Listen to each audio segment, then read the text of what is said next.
I first met Daniel when I needed a roommate to share rent in a small two-bedroom apartment. Rent prices were high and I couldn't afford to live alone. Daniel responded to my post, and from our first meeting, he seemed like a kind, normal person. He had a polite manner, a friendly smile, and a calm voice. I quickly felt at ease with him, and we decided to move in together. Early on, everything was peaceful. He was tidy and helpful, sometimes cooking meals or fixing small problems around the apartment.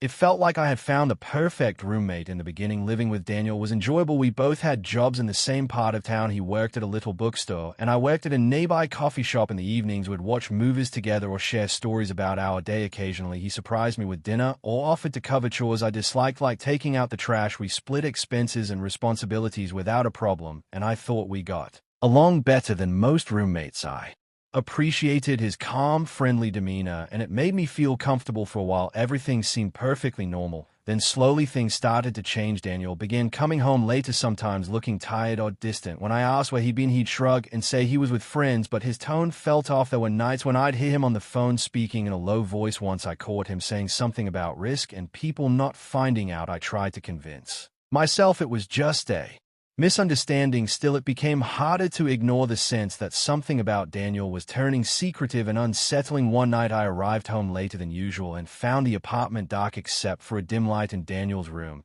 As I passed by, I heard a soft noise like quiet sobbing. I knocked on his door asking if he was okay. He took a long moment to answer, then said he was just tired and wanted to sleep. The crying stopped as abruptly as it began, and the silence left me feeling uneasy. The next morning, he acted perfectly normal again, making small talk over breakfast as though nothing unusual had happened. Yet the odd happenings kept piling up. I started noticing stains on his clothes that he tried to hide. Once I found a small knife with dried blood on it in our bathroom cabinet. When I asked about it, Daniel claimed he had cut his hand while preparing food. He laughed off my concern, but something inside me felt wrong. Over time, I grew more anxious around him. I told myself it was just my imagination, but my gut told me otherwise. There was a heaviness in our apartment that I couldn't quite explain, and it seemed to follow me everywhere. Eventually, my suspicions pushed me to invade Daniel's privacy. One night, when he went out, I went into his room. My heart pounded as I looked through his things until I found a box hidden under some clothes. Inside were newspaper clippings about unsolved murders. Some pages had Daniel's handwritten notes in the margins, and there were photos of victims and odd personal items. I felt my stomach lurch as I realized this was more than simple curiosity. Shaking with fear, I put everything back, ran out of the apartment, and called the police from a nearby park. When officers arrived, I led them to the box. They seemed worried too and began asking me about Daniel's behavior and schedule. I mentioned the stained clothes, the bloody knife, and his late-night phone calls. After gathering information, they advised me to stay somewhere safe while they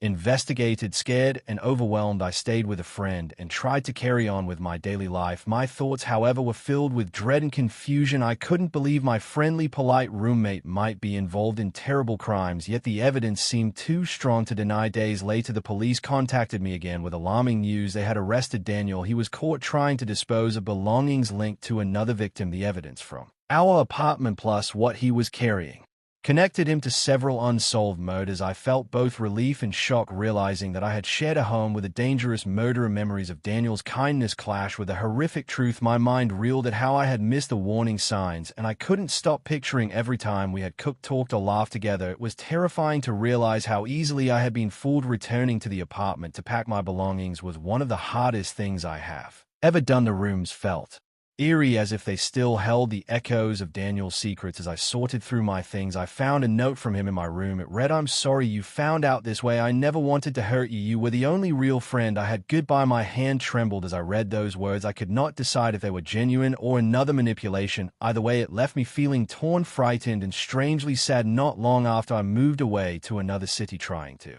start over, yet the memories haunted me. I grew more cautious and fearful, no longer trusting people at face value. Although I know I am not to blame for Daniel's actions, I still wonder if I could have acted sooner, maybe saving lives. The darkness I lived with remains a part of me, a reminder that evil can hide behind a friendly smile. Even now, I keep my distance from others, always looking for signs of danger. Living with Daniel changed my life forever, and I will never forget it. Before we dive into the next story, if you're visiting our channel for the first time, don't forget to hit the subscribe button and turn on the bell icon to stay updated with our upcoming scary stories. I was 30 when I decided to find a cheaper place to live. My old apartment was becoming too expensive, and I needed a quick solution. One day, I spotted an advertisement for a room in a 3-bedroom house. The rent was low, and the landlord, Mr. Thompson, did not ask many questions. He did not even do background checks. I found that strange, but I was in a rush and could not afford to be picky. The house was old with creaking floors and narrow halls always, but it felt comfortable enough for my needs. When I first toured the place, Mr. Thompson showed me the layout: 3 bedrooms, a small kitchen, a cozy living room, and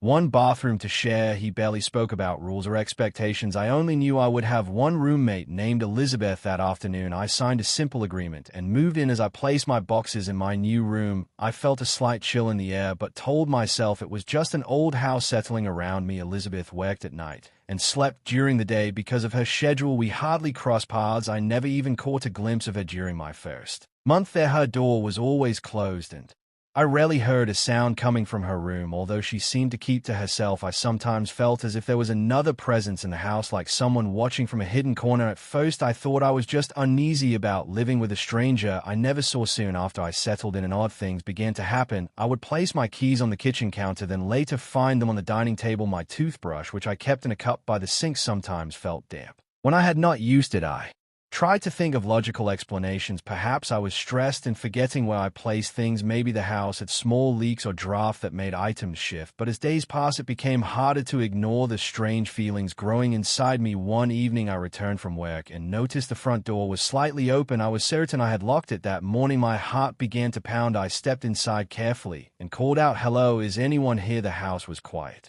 but there was a tense quality to the silence. Nothing seemed stolen or moved, yet I felt as if someone had been there just moments before. That night, I triple-checked every window and door, making sure each lock was secure. Still, as I tried to sleep, every creak made me tense up. Late at night, I started hearing soft noises. Sometimes they sounded like light footsteps coming from the second floor. At other times, I heard a gentle humming, almost like a lullaby. These sounds froze me in my bed. I kept telling myself it was just an old house, but I could not ignore the uneasy feeling crawling up my spine. Even if Elizabeth was home, why would she walk around when she was supposed to be at work? And if she was not there, then who was making those sounds? Then came a Friday night that changed everything. I decided to unwind in the living room with a late TV show. I was half distracted, sipping some tea, when I suddenly felt as though I was being watched. My skin prickled. I glanced over my shoulder but saw nothing. Trying to stay calm, I looked back at the television. Without warning, the overhead light flickered and went out, leaving only the dim glow from the TV. My stomach tightened. I turned around slowly, and in the doorway saw a figure. It was Elizabeth. She stood in the shadowy hallway, her face hidden in the dark. I could not see her eyes clearly, but I felt her staring at me. For a moment, neither of us moved. Then she turned and silently disappeared down the hall, leaving me shaken. "Elizabeth," the first called out, my voice trembling. There was no reply. Fear rushed through me, and I hurried to switch the lights back on. Everything felt surreal. I ran to my bedroom and locked the door, my thoughts racing with questions. Who exactly was she, and why did her presence feel so unsettling? That night, I barely slept. Every rustle in the hallway sent chills through me. By morning, I was certain I needed to get away. I packed a small bag and went to a nearby motel, craving a sense of safety. Once I was there, I called Mr. Thompson and told him about the eerie events, including Elizabeth standing in the dark. He sounded worried, but not surprised. He asked if I was okay, yet he offered no real answer. Something in his voice made me think he knew more than he was telling. After a much-needed rest at the motel, I decided to return to the house the next day to gather the rest of my things. As I stepped inside, the house felt different. It was quieter, but the silence was heavy. I rushed to my room to pack clothes and personal items. On my way out, I noticed Elizabeth's door was slightly open. My curiosity got the better of me, and I pushed it wider. The room was dim, covered in dust, as though nobody had lived there for a very long time. A small bed stood against one wall, and old photographs hung near it. Stepping closer, I saw that the photos showed a young woman who looked exactly like Elizabeth. In one picture, Mr. Thompson stood next to her, much younger than he was now. Curious, I flipped the photo over and saw a date from 20 years ago. My heart pounded. If these pictures were so old, how could Elizabeth still look the same today? Suddenly, I heard a faint creak behind me and spun around, but no one was there. Gripped by fear, I grabbed a photograph and dashed out of the house, determined to confront Mr. Thompson. I went straight to his office and showed him the picture. He grew pale and finally confessed that Elizabeth was his sister who had disappeared 2 decades ago. He admitted he kept her room untouched, hoping she might return one day. He could not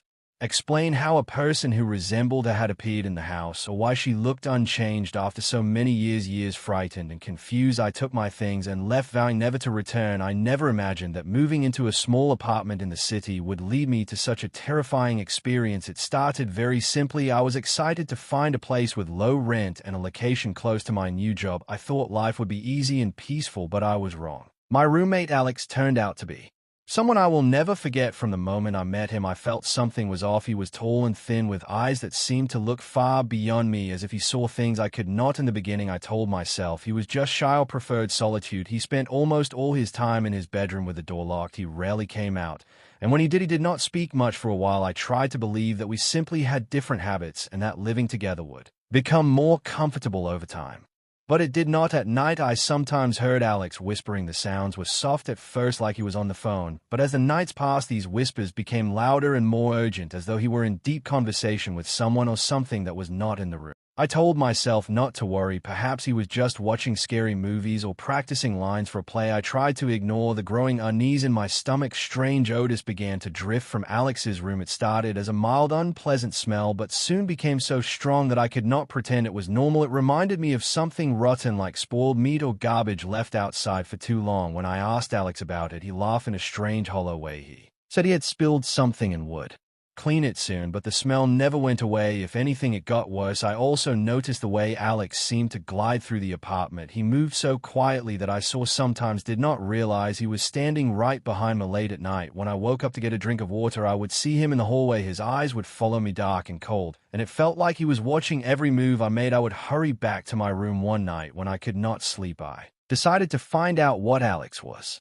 doing. As quietly as I could, I walked to his door. It was slightly open, and a sliver of light spilled out into the dark hallway. My heart was pounding, but I pushed the door a bit wider. Inside, I saw Alex standing in the center of the room, surrounded by lit candles. Their flickering flames made giant shadows dance on the walls. Alex was holding an old yellowed book, and he was chanting in a deep, strange voice. I could not understand the words. It sounded like a foreign language, or perhaps no language at all. The air felt heavy, like something dark and dangerous was hovering in the room. Suddenly, I noticed a shape in the corner. It was hunched over and twisted, with eyes that glowed in the candle light. The sight made my heart skip a beat, and I stumbled back in fear. Without thinking, I turned and ran to my bedroom, slamming the door behind me. I hid under my blankets, trembling, praying that dawn would come soon and bring some sense of safety. When morning arrived, I hoped daylight would make everything better, but things did not improve. They got worse. Alex became more unpredictable. His whispers were louder and more frequent, and he hardly seemed to eat or sleep. He would stare at me for long periods, like he was studying me. One evening, I gathered the courage to ask him what was going on, but he only stared through me and said nothing at all. Then one night, Alex simply vanished. His bedroom was empty, the candles were blown out, and the strange book was gone. I looked through every room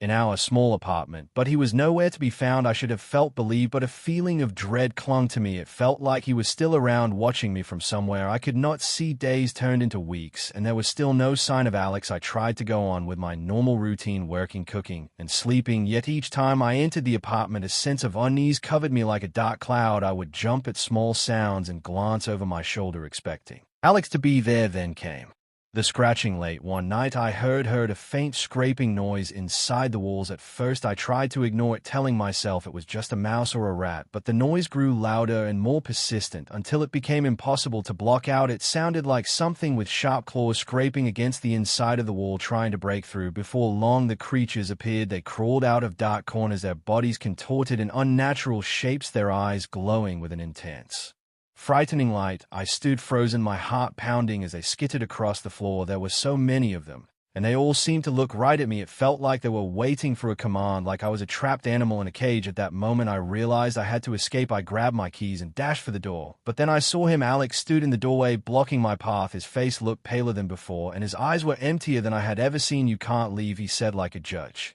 delivering a sentence. "You belong to us now." Terror gripped me, and I somehow found the courage to push past him. I ran down the hallway and out of the building, never once looking back. My heart raced, and I could barely breathe until I was far, far away.